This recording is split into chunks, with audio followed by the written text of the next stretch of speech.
बिस्मिल्लाहिर्रहमानिर्रहीम। अस्सलाम वालेकुम रहमतुल्लाहि व बरकातुहू। उम्मीद है तमाम नाज़रीन खैर व आफियत से होंगे। शब बारात की रात बड़ी बरकत और रहमतों वाली रात है।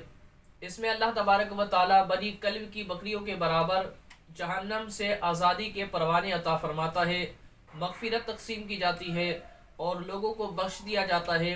अल्लाह तबारक व ताला इस रात में खुसूसन रहमत के दरवाज़े, भलाइयों के दरवाज़े खोल देता है।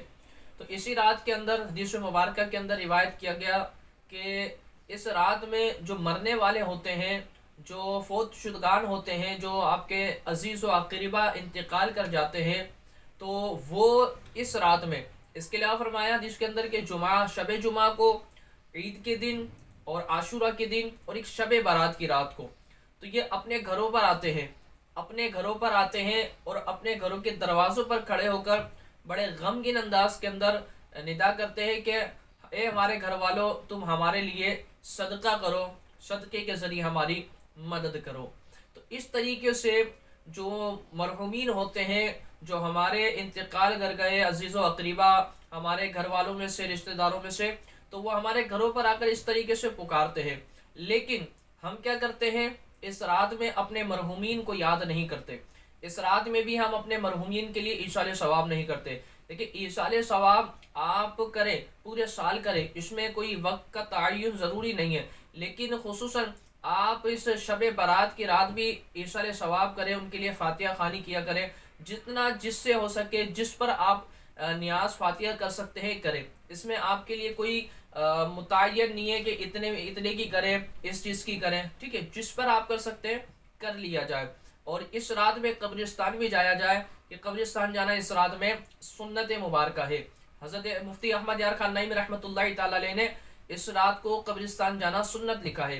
जैसे कि हदीस मुबारक में नबी पाक सल्लल्लाहु अलैहि वसल्लम शब बारात की रात आप जन्नतुल बकी के अंदर तशरीफ़ ले गए थे। तो मेरे आका अलैहिस्सलाम की सुन्नत है कि कब्रिस्तान जाया जाए, कब्रिस्तान जाकर वहाँ पर फातिहा खानी की जाए। वहाँ पर जो आप पढ़ सकते हैं, आप जिस अंदाज से आप पढ़ सकते हैं आप पढ़ें।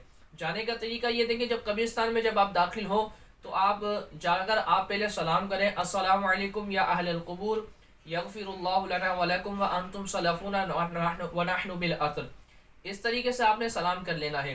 जब आप अपने मरहूम की कब्र पर जाएं तो आपने देखना यह है कि आप किसी कब्र के ऊपर से तो पलांग नहीं रहे, क्या कब्र के ऊपर से चढ़कर तो नहीं जा रहे। अगर ऐसा मामला हो तो दूर से आप खड़े हो जाएं। जब भी आप कब्रिस्तान जाएं तो आप सर की तरफ ना जाएं, बल्कि पाँव की तरफ खड़े होकर आपने फातिहा खानी करनी है। फातिहा खानी में आप जो पढ़ना चाहें पढ़ सकते हैं, इसमें कोई ज़रूरी नहीं है। जो मुरव्वजा फातिहा खानी है, जैसे कि चारों कुल पढ़नी है, अलिफ लाम मीम पढ़नी है, सूरह फातिहा पढ़नी है और इसके अलावा जो आयतें पढ़ी जाती हैं। अगर आपको सूरह इखलास याद है, सूरह इखलास पढ़ लीजिए, लेकिन बेहतर है कि सूरह यासीन की तिलावत कर ली जाए। और इसके अलावा सूरह मुल्क की तिलावत, जो भी आप कर सकते हैं, जितना आप कर सकते हैं आप पढ़ें और उनके लिए दुआ करें।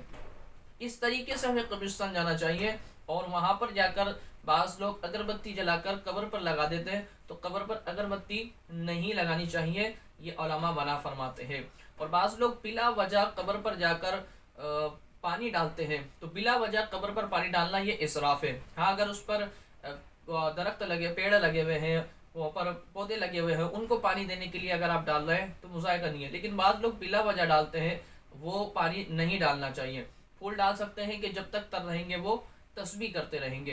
तो जब कब्रिस्तान जाए तो इन बातों को लाजमी तौर पर आपने ख्याल रखना है। शब बारात की रात लाजमी तौर पर अपने मरहूमीन को याद रखा करें। घर पर भी फातिहा खानी का एहतमाम करें, कब्रिस्तान जाकर उनके लिए फातिहा खानी करें, ईसाल सवाब किया करें। अल्लाह तबारक व तआला तमाम पर अपना फजल करम रखे।